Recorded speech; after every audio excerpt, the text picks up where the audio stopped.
Assalamualaikum warahmatullahi wabarakatuh. Selamat siang menjelang sore, rekan-rekan mahasiswa.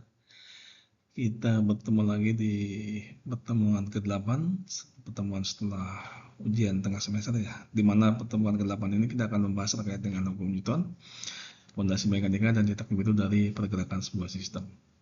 Jadi untuk materi ke-8 ini tujuan pembelajarannya adalah yang pertama menjelaskan konsep dan prinsip dari hukum Newton 1, hukum Newton 2, dan hukum Newton 3, serta keterkaitannya dengan gaya dan gerak benda. Dan yang kedua adalah menganalisis hubungan antara gaya dan massa dan percepatan benda berdasarkan hukum Newton 2 pada berbagai kondisi gerak. Dan yang terakhir adalah menerapkan hukum Newton untuk menyelesaikan permasalahan mekanika sederhana dalam kehidupan sehari-hari dan bidang teknik. Oke, kita masuk ke materi yang pertama. Berikut adalah cetak biru pergerakan dari hukum Newton adalah 3 hukum dasar dalam fisika yang menjelaskan hubungan absolut antara residual gaya atau force yang bekerja pada suatu benda dan gerak motion yang dihasilkannya. Yang pertama adalah hukum Newton 1 atau pelembaman atau kesetimbangannya. Kemudian yang kedua adalah hukum Newton 2 atau percepatan, kita bilang dinamika. Dan kemudian yang ketiga adalah hukum Newton 3 atau aksi dan reaksi, atau ini adalah interaksi ya dari sebuah pergerakan. Nah, dari ketiga hukum ini kita bisa tentukan bentuk bersamanya. Maka hukum Newton 1 adalah sigma F sama dengan 0. Dan hukum Newton 2 adalah sigma F massa dikali dengan percepatan gravitasi ya. Yang ketiga adalah aksi dan reaksi. Dan hukum Newton 1 kita bahas pertama adalah prinsip kelembaban atau inersia. Jadi setiap benda akan memiliki kecepatan yang konstan kecuali ada gaya yang resolusinya tidak nol bekerja pada benda tersebut. Yang pertama adalah ini ada suatu benda, jika tidak ada gaya yang membuat benda tersebut bergerak maka dia akan tetap diam atau V ini sama dengan 0. Dan jika benda tersebut diberi gaya maka benda tersebut akan terus bergerak dengan kecepatan tetap yang konstan ya, sehingga P-nya adalah sama dengan konstan. Nasib alami benda adalah malas atau mengubah keadaannya dalam kelembamannya. Jadi kita bisa turunkan rumusnya untuk hukum Newton 1 adalah sigma F sama dengan 0. Ini ada anatomi kelembaman dalam sistem kendaraan. Ya, benda ini atau kendaraan ini akan bergerak. Kemudian setelah dia direm secara mendadak. Nah, aksi sistemnya mobil direm mendadak atau gaya rem mendorong ke belakang. Jadi kalau kita rem secara mendadak maka kita akan tertarik ke belakang. Nah, reaksi bendanya tubuh penumpang terdorong ke depan. Tapi dari posisi ini maka tubuh kita akan bergerak maju ke depan. Nah, jadi dari diagnosa fisikanya tubuh penumpang ini akan membuat suatu atau mempertahankan dirinya ya atau inersia dalam mobil sehingga tubuh ini akan bergerak ke arah depan. Dan hukum Newton 2 atau mekanisme dari percepatan membahas tentang bagaimana percepatan dipengaruhi oleh variabel eksternal dan internal dari benda. Ini ada sebuah gaya atau force, kemudian ini juga ada massa ya atau berat. Ini adalah percepatan atau akselerasi. Nah, ini akan berbanding lurus dengan semakin besar gaya yang diberikan kepada benda maka akan semakin besar percepatan yang dialami, dan akan berbanding terbalik jika semakin besar benda maka semakin sedikit adalah percepatan yang dihasilkan. Jadi semakin berat benda ini gaya untuk mendorongnya akan semakin besar ya. Kemudian persamaan untuk yang fundamental adalah A sama dengan F dibagi M. A ini adalah percepatan benda atau massa atau meter per second kuadrat ya. Kemudian F ini adalah gaya, satuan gaya di satuan dalam satuan Newton. Dan M ini adalah massa benda atau berat benda ya. Yang kita ketahui adalah dalam satuan kilogram. Sehingga kalau kita naikkan atau kita keluarkan, gaya adalah force adalah massa dikali dengan percepatan gravitasi. Kemudian untuk analisis kasus 1, menghitung output dari percepatan. Ini adalah sebuah benda seberat 2 kg dengan massa 2 kg ditarik dengan gaya sebesar 30 Newton. Berapa sih percepatan dari benda tersebut?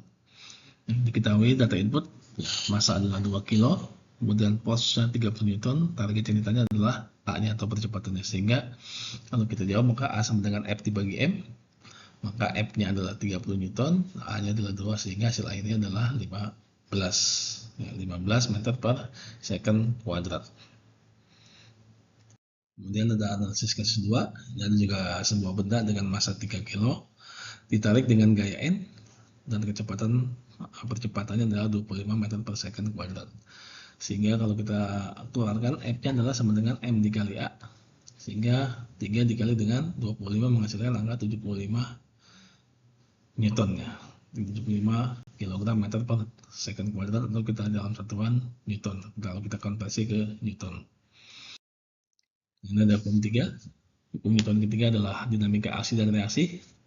Gaya tidak pernah bekerja sendirian sebab setiap gaya atau aksi selalu memicu gaya reaksi dan benda yang kedua. Contohnya ini ya. Ini kalau benda ini kita dorong ke depan, maka ini akan terjadi minus reaksi ya. Ini akan adalah hasilnya akan sama besar. Nilai gaya reaksi setara dengan gaya aksi, kemudian ini akan segaris ya, bekerja pada satu garis yang sama. Nah, untuk ininya adalah berlawanan arah ya. Jadi vektor gayanya akan selalu berlawanan arah. Kemudian ada pasangan gaya interaktif dalam prakteknya. Contohnya ada paksa aksi dayung. Kalau kita mendayung ke depan, maka perahu ini akan bergerak ke depannya. Nah, ini kalau kita mendayung ke belakang, maka untuk perahu ini akan bergerak ke depan. Sehingga hasil sistemnya perahu terdorong ke depan meskipun arah kayuhan adalah ke belakang. Begitupun sebaliknya, kalau kita kayu yang berbalik, maka perahu ini akan berbalik ke belakang. Ya, seperti itu. Dan untuk praktiknya, ini ada hukum 1 baseline, ini hukum 2, nah ini adalah hukum 3 dari Newton. Kalau kita jadikan sebuah persamaan matematik, akan menjadi sigma F sama dengan 0 untuk hukum Newton 1, dan untuk hukum Newton 2 sigma F tidak sama dengan 0 atau sama dengan M dikali A ya. Kemudian untuk hukum Newton 3 adalah F aksi sama dengan minus F reaksi. Ini adalah satu sistem, ini adalah seimbang, diam atau V-nya konstan. Ini sistemnya dinamis, ada percepatan di sini ya, terutama percepatan gravitasi. Dan ini adalah satunya adalah interaktif atau pasangan gaya, sehingga konsepnya adalah ini kelembaban atau inersia. Ini adalah F sama dengan massa dikali dengan percepatan gravitasi.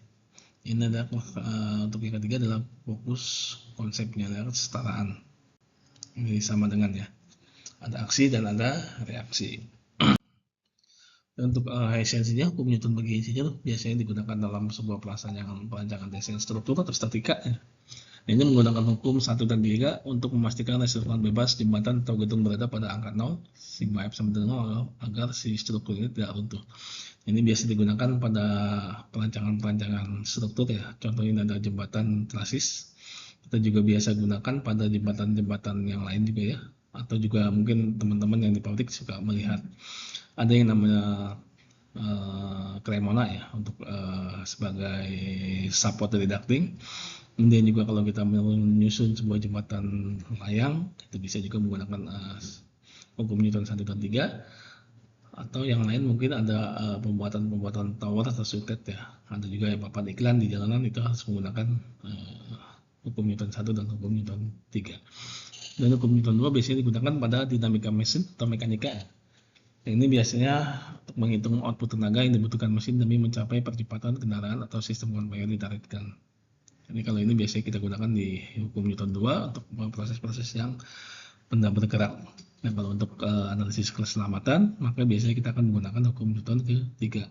Sehingga kita akan memahami batas inersia sistem saat pengereman atau benturan mendadak untuk merancang fitur keselamatan seperti sabuk pengaman, airbag atau zona benturan dari sebuah kecelakaan. Kemudian ada referensi akademiknya ya.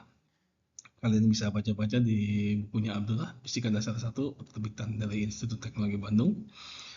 Kemudian juga ada D. Haliday dan Lestik serta John Walker.